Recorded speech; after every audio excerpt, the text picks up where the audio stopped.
X-Men, at the time we were shooting last year in Montreal, like had other commitments. What we call in the movie business is hard out dates, meaning they have to be done with the movie at a certain time because they have to go on to either another movie or a TV show. Rogue is on the TV show True Blood, so we only had her for 5 days, and we started filming with Rogue. That scene got cut, by the way, poor Anna. It was a scene involving Rogue had been captured and she was in the broken down X Mansion in Cerebro, which is like a medical lab, and they were operating on her, and Beast and young Xavier and Wolverine go to rescue her. They cut that scene. It might be on the DVD.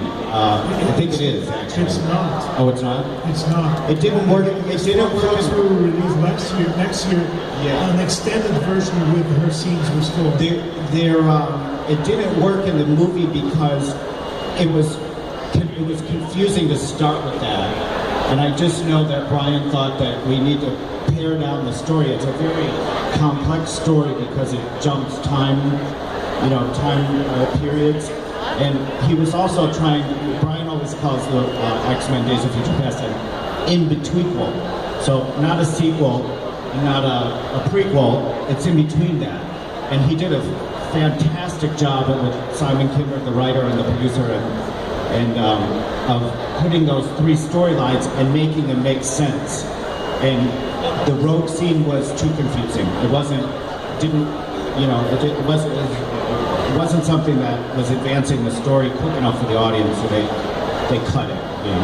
Ele está falando da cena da vampira, a vampira, que foi cortada de Dias do Futuro Esquecido porque para você juntar esse povo todo, todos os atores, dá um trabalho ferrado, porque às vezes você tem a pessoa está fazendo uma série de TV, como é o caso da Anna Paquin, que faz True Blood, e outros atores têm outros compromissos também, e é muita gente.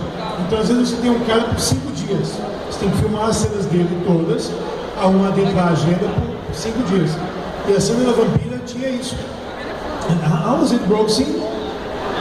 Was it? She was in the X Mansion in Cerebro, which was dark Cerebro, broken down, dilapidated, because the Sentinels had taken over and destroyed it. And then Wolverine, young Xavier, who's walking, not in a wheelchair, he's not in the wheelchair yet, and Beast, Hank, go and rescue her from the X Mansion.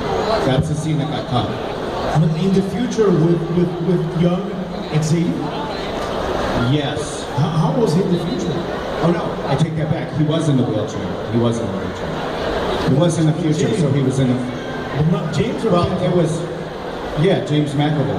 Wow. So you can see how it's confusing about how we want the audience to perceive the story and if it's working. A cena com ela estava presa na sala do Cerebro, e a Dark Cerebro, no futuro, quando o Sentinela já tinha destruído a mansão. E ela é resgatada por Wolverine, por Xavier jovem, só que na cadeira de rodas, e o Fera, né, o Nicholas Hoult. Então, eram alguns atores do passado, no futuro, e é por isso que a cena foi cortada, estava um pouquinho confusa, como vocês podem ver. Mas acontece. And I guess the big surprise was Quicksilver, right? Yeah, Quicksilver, that was originally going to be a Juggernaut springing young Magneto out of the Pentagon prison. But I guess a creative decision was made that we sort of seen that character and they wanted a character we haven't seen before, and something that is a little bit more humorous on film, something more irreverent, but a character whose powers are action-oriented and something you can do cleverly with visual effects that wasn't too expensive. Juggernaut is a very expensive character because